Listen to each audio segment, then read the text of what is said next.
Oh, when it's a go, it's a go. This is the second to last class on Ecclesiastes, even though Wednesday is in January, the way that the schedule works. The new quarter doesn't begin until the first Sunday of the month of the new quarter. I am teaching the adult class again next quarter. We're going to be studying 1 Peter, 2 Peter, and Jude. So just to prepare for next Sunday, just read 1 Peter. It's only 5 chapters. I will tell you this, though, if you think, well, is that enough material to last an entire quarter? Back at Winston-Salem, we were doing a lot of overviews. And somebody said, why, we've done so many. Could you just do an in-depth study? I said, sure. So I spent 13 weeks just on Jude. They said, that's enough in-depth. Can we go back to something else? I accepted the challenge. 1 Peter is one of my favorites. Second, since I've never taught Ecclesiastes to an adult class before, feel free to give me your critiques about how we did things. I've already got, this is in my own mind, things that I wish I would have done differently, but I'd be happy to hear what you think also. And you will probably not be surprised by this, but the last several times I've opened my Bible, I wanted to go to Ecclesiastes, but I just opened it to start searching, and it just opened up to Ecclesiastes, which tells you how many times this Bible's been opened to Ecclesiastes, which is a good thing. Okay, hopefully you got the material for today. Conclusions, yes, conclusions, plural, to Ecclesiastes. And usually when we think about the conclusion to Ecclesiastes, we immediately go to the end of the chapter. But as you can read in the first section, look under, when contemplating conclusions, the third paragraph, it is natural to go to the end. However, if Ecclesiastes is a biographical diary, which we've described it like that, isn't real life constantly coming to conclusions? Isn't real life constantly changing our conclusions? Isn't real life filled with minor but important conclusions? And isn't real life ultimately finding the conclusion? And so that's what Ecclesiastes is about. There's all kinds of conclusions throughout. And if you look at the next section, a list of conclusions, this is just my own personal list. I didn't get this from any place, but I thought it fit. And another list might be different. But here are the categories that I put the conclusions. And some of them overlap. I knew that. And maybe some others have more conclusions or less conclusions or different way of categorizing it. You got the teacher's introductory conclusion, absolute futility, or futility of futilities, or vanity of vanities, says the teacher or preacher. Then you have the futile interim conclusions. Every time that the teacher says futile, it's a conclusion. It might not be the most important conclusion, but it is a conclusion to his living life under the sun. And I think I got all of the times futile was used, but I might have missed any. But so you can see that it is used a lot of times. But again, I'm sure I missed some because I don't have under futile interim conclusions. It stops at chapter 7. I'm sure there's some following that. Then you have your other interim conclusions, and there's a whole list of those. I found it interesting, this is just an observation, that every chapter had a conclusion. So I had an end of chapter conclusions, except for 10 and 11. They did not have conclusions. They were filled with proverbs. But you look at the next category, and I have proverbial conclusions. How is a proverb a conclusion? How would you describe a proverb being a conclusion? Or would you disagree that it's a conclusion? Anybody?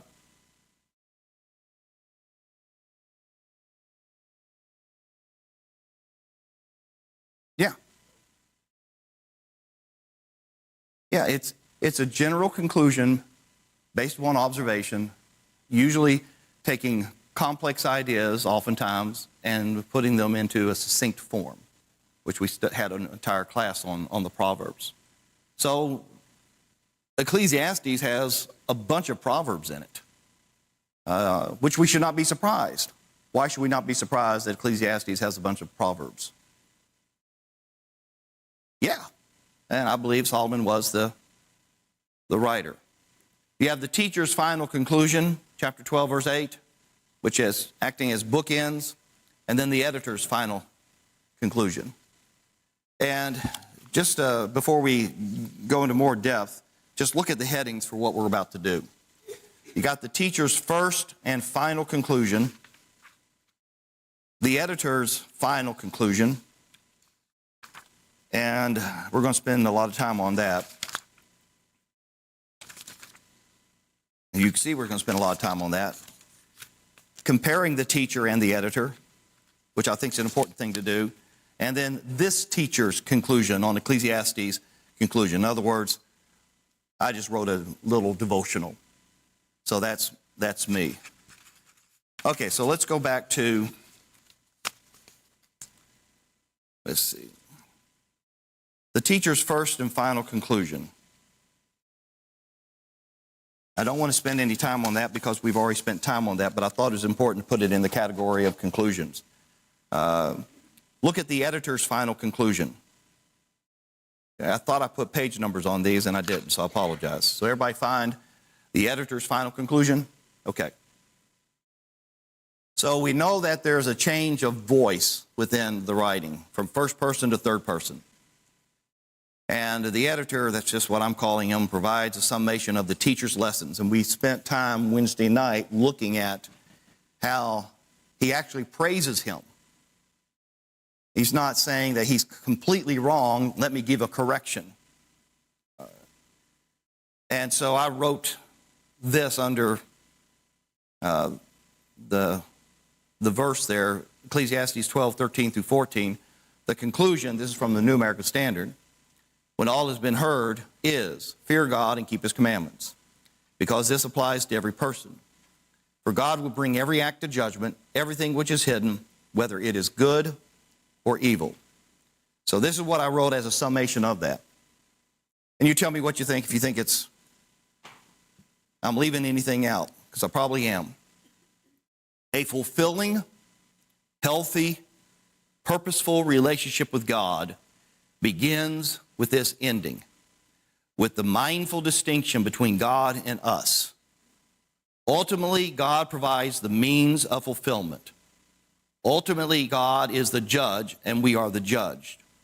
Remembering these brings a life that is not futility of futilities. Remembering these is living life not under the sun. So anybody got any thoughts about my observation on that conclusion?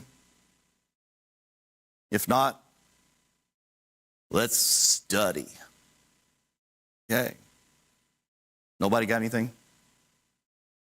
Okay. Who, what, when, where, why, and how. We had an entire class on this, right? The inductive study method. This is not, as we said when we had the class on how to study, this is not unique to Bible study. This is how detectives would collect information. This is how newspaper writers would collect information. All you're doing in who, what, when, where, why, and how is collecting information. That's it. You're not trying to interpret yet. You're not trying to apply yet. And it's a really easy way to gather information. It can be tedious, but getting all the information is important. And when you break it down into who, what, when, where, why, and how, what that does is before you even start to try to interpret, your brain is already doing that just because you're collecting information. And so when we look at who are the who's? Sound like an owl. Who are the who's in Ecclesiastes chapter 12, 13, and 14?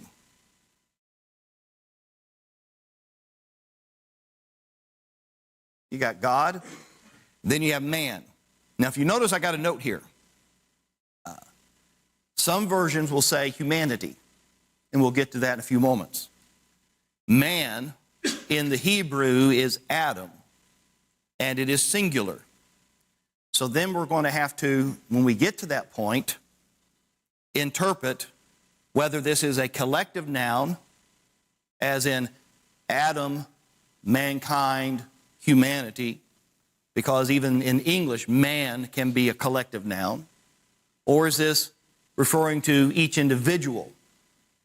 Because that can happen in Hebrew, and it can also happen in English. We can use the word man to describe one person. So I put that there just to get your brains going, because we are going to try to interpret who the who is. So we got what? I've got 4 things here. Tell me if I've missed anything. Fear God, keep His commandments, every act, including hidden things, whether good or bad. Anybody see any other whats? Did I miss any? Because as you discovered, I'm good at missing things. I am. Yes? Out of those two verses? Or Yes, just those 2 verses. In not all context of that whole particular area. Correct. Yeah, just verses 12 and verses 13 and 14. So any other whats? Okay. So let's see, when all has been heard, is that what you're referring to? Or the conclusion of the matter? You're right, that'd be another one. Okay, good. Okay, so matter, and you could say all. Okay. Did I miss any other whats? If not, we'll go to the next one. When. Okay, I've got 2 wins here. One is directly stated, and then the other one is implied. The when that is directly stated is when all has been heard, which actually helps when they use the word when to help you find when. And the other one is when God brings every act to judgment. Are there any other whens that I've missed? So when all has been heard, which implies having heard, and when God brings every act to judgment. When all has been concluded, is that just a different translation for when all has been heard? The conclusion of the matter is this. Okay, I'll write down conclusion.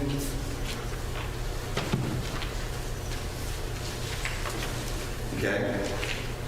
So you've got these 2 wins, when he's heard and when he made a conclusion. Did I miss any other wins?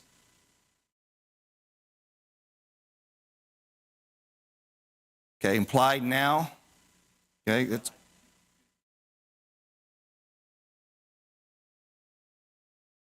okay, good. Told you I'm good at missing things. Any other wins?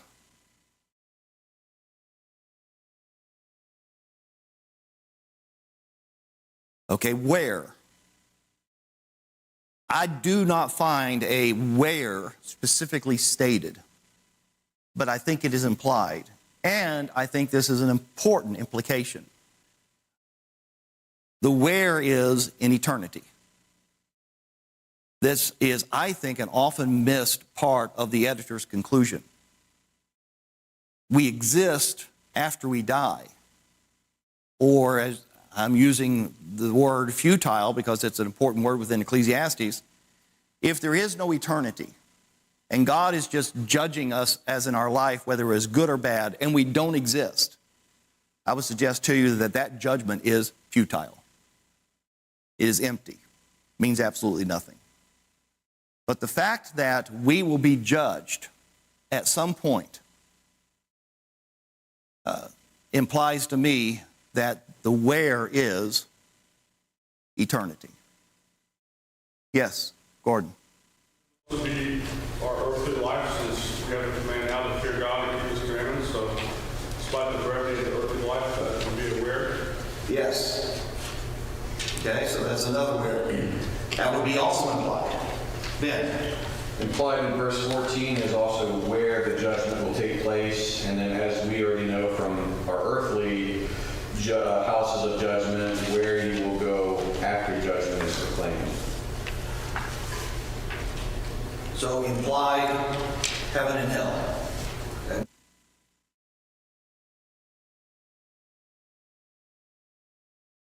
Based upon judgment. Okay, anything else? What y'all just have done, and this is great, what you've been doing is you are applying this concept that some truths are stated plainly, but then some of them are implied. And when something is implied, we infer. You probably have heard the phrase necessary inference. That's not necessarily a biblical hermeneutic, even though it's applied that way. It's a logical way of looking at things. When something is implied, I'll give you an example. Janet could state plainly, Perry, could you please take out the garbage? Plain statement. Anybody misunderstand what she said? Nope. Plain. Janet could also say, Perry, did you notice that the garbage is full? Did she plainly state, take out the garbage? No. How many of you think she's implying, Perry, take out the garbage? We use it in everyday life, don't we? And if I had walked up to the garbage can and said, yes, Janet, you are right. That garbage can is full, and then walked away, how many of you think that then she would say, Perry, would you please take out the garbage? Okay, so what we have been doing is, and this is great, that means that you're learning how to study better by understanding some truths are plainly stated and then others are implied. And that's part of just everyday conversation, everyday communication. That's just common sense. And it's not necessarily a solely biblical hermeneutic. Any other wheres? Ben? Brings a where aspect to where the acts are executed or committed that are mentioned there in verse 14. Okay, hidden implies aware. Okay, good. Because it does. How many of us have committed sins in public? Yes. How many of us committed sins in private? Yes. We all have, and that's aware. Public and private. Anything else? Y'all are doing good. Why? Here are the two that I came up with. For God will bring every act to judgment. And this is the whole of man, as some translations would say, or applies to all humanity, or as some translations say, and we'll discuss more what that means. But those are the two why. For God will bring every act to judgment. This is the whole of man. Any other whys? Because I've just thought of some that are implied. Gordon, the Ben. That God is holy and righteous, so He must do these things. Good. Implied God's holiness. I'll put that under Hal also. Ben. Verse 13, the end of the matter. Why is it the end of the matter? Because all has been heard. Okay. Why?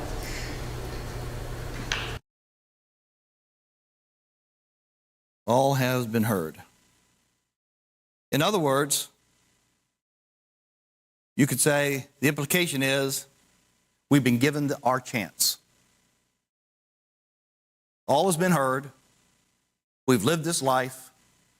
We've been given the opportunity to do good or evil. Okay?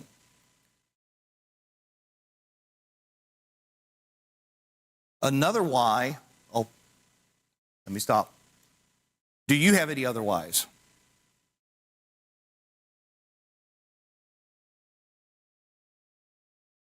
Okay, here's another why.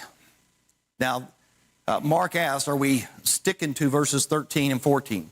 Yes, but we're going to find that, and I've got this listed in another category also. You remember how the teacher would claim that in the place of judgment there was unrighteousness? And then he says God will judge everyone. So why would be because God is correcting the unrighteous judgment. And that's important. So let me write that down.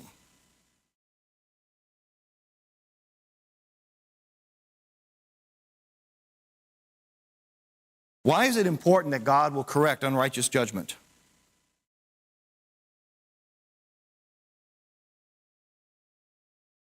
Yeah, absolutely. He is just. And that overcomes of the feeling of futility in this life when inequity is made right. Absolutely. Good. Anybody else?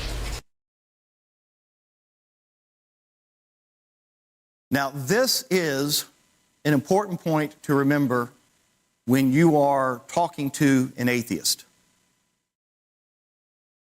Atheists obviously do not believe that there is life after death, that there is a final judgment. Their life is truly, to quote the teacher, futile. They are living under the sun. Do atheists have any final answer to the problem of evil?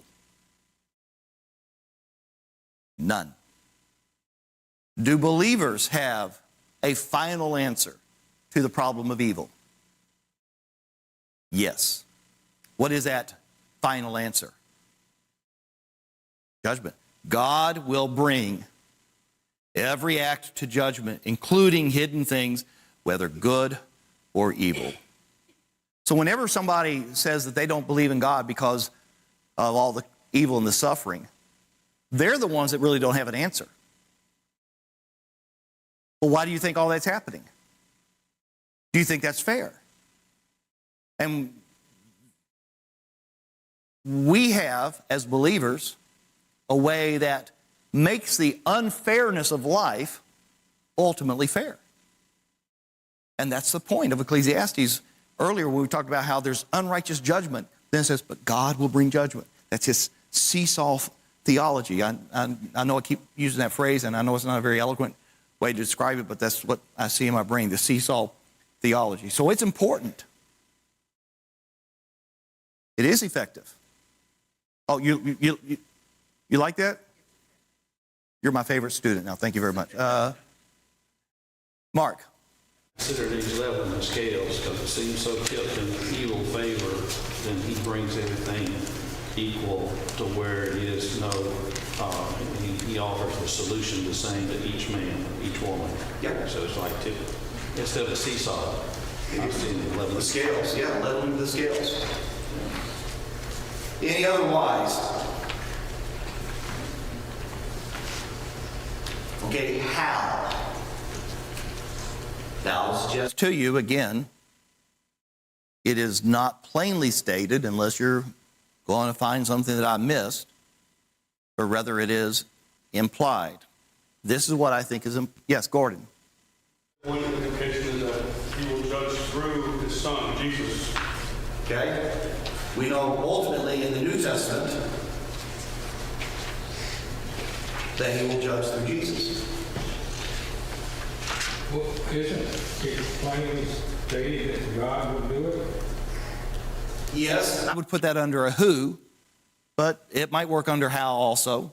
How? God will do it. Okay, I'm putting that down. I think that fits. Okay, here's my answers. Implied is God's omniscience. What's omniscience mean?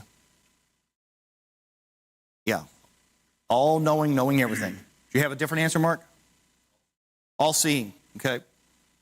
And his omnipotence. What's omnipotence mean? All power. Since every act will be judged, including every hidden thing. So if God is going to judge every act, including every hidden thing, I believe that implies that he is omniscient and omnipotent, all-seeing or all-knowing and all-powerful. I have another implication. Implied is God's righteousness. Since unrighteous judges are condemned, chapter 3, verse 16, and yet God will judge both good and evil, chapter 3, verse 17, and here in chapter 12, verse 14. So another way to state that it's God's righteousness is what somebody said earlier, God's holiness. Is there anything else implied? Gordon. The Word, i.e. the Scriptures. Okay. So how through his revealed word. Okay.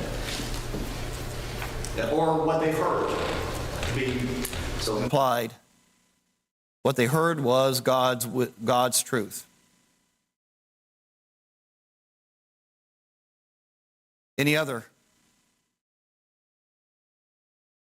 Yeah. Will bring good. Now, Okay, so God will bring.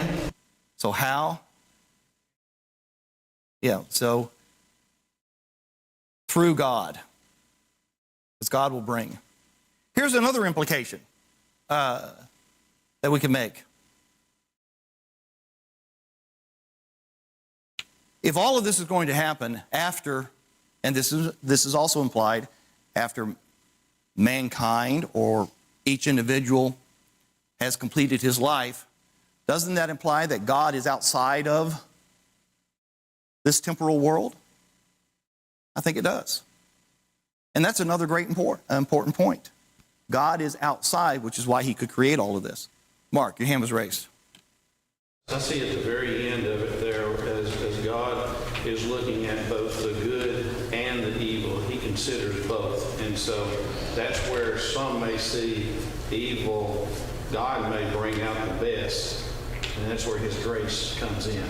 Okay. Sometimes we don't allow that to work in our thought process to where we give more grace. Is because we see something as a final and that's it, that's done. You're through, I'm through with you. Where God gives grace. He could be through with every one of us, but yet through his grace, he gives mercy. And that's an important point because earlier in chapter 7, the teacher says, how many are righteous? None. None are righteous. So that means everyone has done what? They've sinned. They've done good, and everyone has done evil. Anything else on?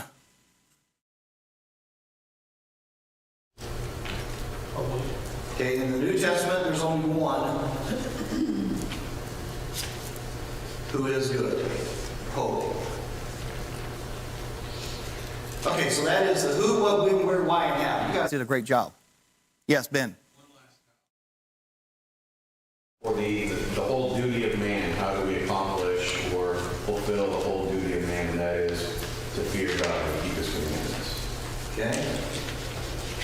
How? Fear God and keep commandments. And that applies to us. Okay. Anything else? You guys did well. See, I corrected myself. Earlier I said you guys did good. I corrected myself. Because I remember somebody in this class, I won't mention Jared's name, corrected me one time when I did that. But I'm not going to mention Jared's name. Okay, let's look at some various translations of these two verses. Because the way that they are translated greatly changes how these two verses are to be interpreted. Okay. Now, here are two noticeable differences. One is adding words. Translators thought helped the meaning of whole and man. So literally it is, if you just look at the Hebrew, when all has been heard, the conclusion matters is fear God and keep his command, because this is whole of man. And we're going to look at what that possibly could mean. So, translators have added words, such as whole duty of man. And then another difference is, how do you translate Adam? The Hebrew word, it is singular. Some translations use Adam as a collective noun, or this applies for all humanity. That's the CSB. Now, I'll tell you right now, I don't like the way that the CSB translates this verse. I also don't like the way that the New American Standard translates this verse. And we'll be getting to that. I could be wrong. You can correct me if you think I'm wrong when we get there. So those are the two main differences in how translations handle this. Adding words to help the translation, so they think, and deciding whether Adam, which is singular, is a collective noun, or whether it is a singular person. So we have, under Group A, some very common translations. Because this is for all humanity. I've got the section underlined. You look at the King James. For this is the whole duty of man. The King James italicizes words that are added. So duty is added. The NIV. For this is the duty of all mankind. The ESV, for this is the whole duty of man. The New American Standard, because this applies to every person. So the whole there is every. And instead of it being mankind, a collective noun, the New American Standard says this is the individual person. New Living Translation, for this is everyone's duty. The Legacy Standard Bible. That's a new translation that's come out within the last year or two. You probably have heard of a popular preacher named John MacArthur. They have taken the New American Standard, been given permission to do it, and basically did a revision of it. But it's mainly just, their goal was to try to make it even more literal than the New American Standard. And I think they blew it on this verse. It sounds painful? Yeah. It could be, yeah. Why do you say it sounds painful? Just because the New American Standard is already painful. It has been described as being wooden in its reading. But notice the Legacy Standard Bible, all the words that they added. Because this is the end of the matter for. They added all that. Because the only words that are actually in the Hebrew are all and mankind. Yes, Leon. Say it, for this is for Adam. The Hebrew says, it uses the word for all or every, because it can be translated either way. And the word Adam is singular. It can be translated as mankind, because mankind is a collective noun, but grammatically it's singular. Or it could be described as a single man. Yes. For this is all for all men, or as we're going to see, there's various ways of translating it. And Group A is a very common way, because the CSB, King James, NIV, ESV, and New American Standard are 5 of your most popular translations out there. Jared, and then Mark. It says, for this is the whole of the man. Just to kind of answer what you're asking. Leon. So this is the whole, or it could be this is all. And then the man can be collective or individual. Mark, did you have any raise? I was going to say, when you put in the word Adam, because all men are from Adam, basically. So it drills down into where man came from, or where humanity originally, that thus from God. And there's more than one Hebrew word for man. For some reason they chose Adam. I don't know why. So that's Group A. Here's Group B. And I think it's Vastly different. The Brenton Septuagint translation. For this is the whole man. Now that seemed a little bit closer to what the Hebrew was that Jared just read. The New King James Version, which I really like. For this is man's all. Young's literal translation. For this is the whole of man. The JPS Tanakh, a Jewish translation.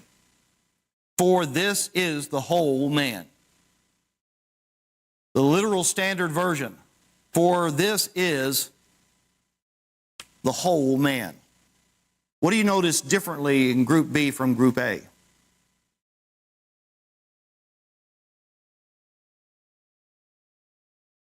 Yeah, it is. Which one do you think is more, I hate to use this word because it can be abused, which one do you think is more literal? Group A or Group B? Read the Hebrew again, Jared. This is the... that last phrase, for this is the whole of man, or all. Oh, yeah, sorry. For this is the whole of the man. This is the whole of the man. Okay. So you can see there's a big difference between Group A and Group B. Idioms too. I don't know that I would parse this too much in that, you know, just like us, would we, if you got, English is a little bit easy, yeah, if you got up in front of the pulpit and said, you know, this is what's important for the whole man, or you said this is more important for all mankind, most likely, at least on a surface level, everyone would understand if you're making a universal statement.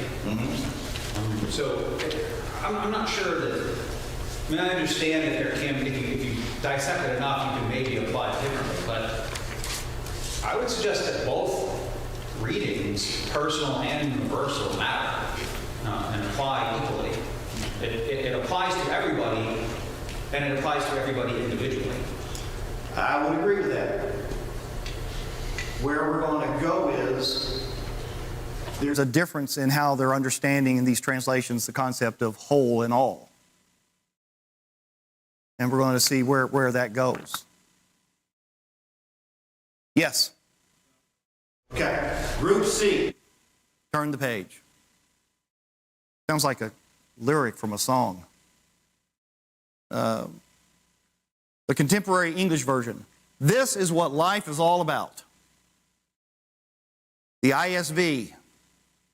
For this is what it means to be human.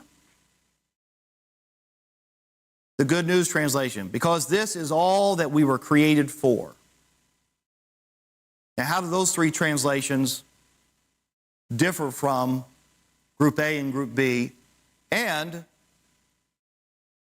do you think any of them are closer in meaning to Group A or Group B? Translations, dumping a whole lot of theology into the words that aren't there. Okay? And I think that's probably coming from a more activist approach to translation. Yeah, Actually, I think the good news is it actually a translation? It's a paraphrase. And that's Did they work off original languages, or did they start from another English translation? that I do not know. But Group C, they're all More paraphrases.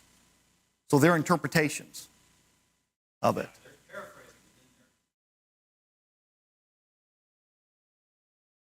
Yep. Absolutely. Yeah. So those are the three groups. So Group C very much differs from Group A and Group B because they're paraphrases. But I think that Group C is actually closer in meaning to one of the groups.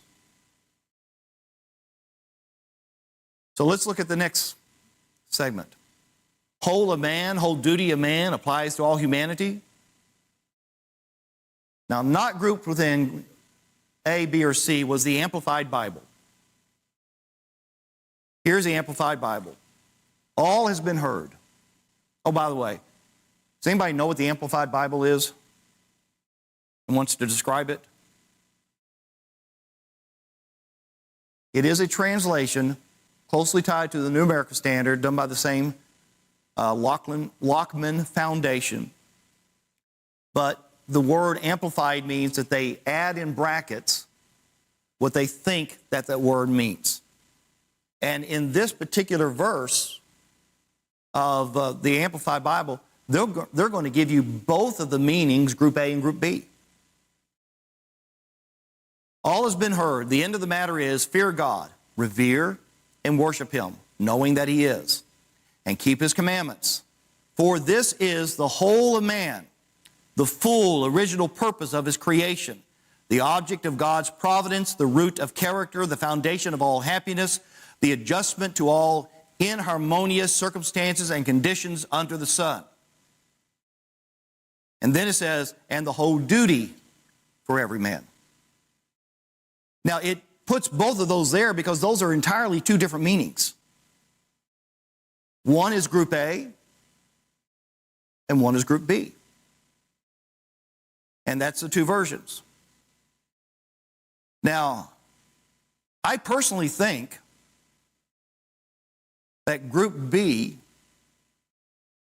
has the more correct interpretation or translation. And the Amplified Bible amplifies that in that bracket. Now, when you look at verse 13, let's see, let's skip a bunch. We've only got a couple minutes. Well, we're going to have to finish this on Wednesday. But for your homework for Wednesday, I'm going to tell you what I think verse 13, for this is the all of man, means. And then we'll finish this Wednesday, which will be the last class, and then we still got some other things to quickly go over of requested verses and topics to look at. All is the opposite of futile. One of the meanings of futile was empty. So here the teacher has been describing what an empty life is. And I think what the editor is doing here is he's saying, here's what a full life is. This is what makes a man, an individual, but it would apply to everyone. This is what makes a person whole. Instead of empty, instead of miserable, instead of frustrated. You become a whole when you fear God and you keep His commandments. Because This is how God created us to be. He didn't create us to try to find fulfillment in riches, in fame, or as we said in the second chapter of Ecclesiastes, in wine, women, or song, or sex, drugs, and rock and roll. He created us to be full through Him. That's what I think that verse is actually teaching, and I think that is an incredible conclusion. So you think about that on Wednesday and let me know, and then we're going to finish this and then finish. There's only a few things that we need to go over, some verses that people asked, unless I'm wrong and we got them all already. I'll have to check.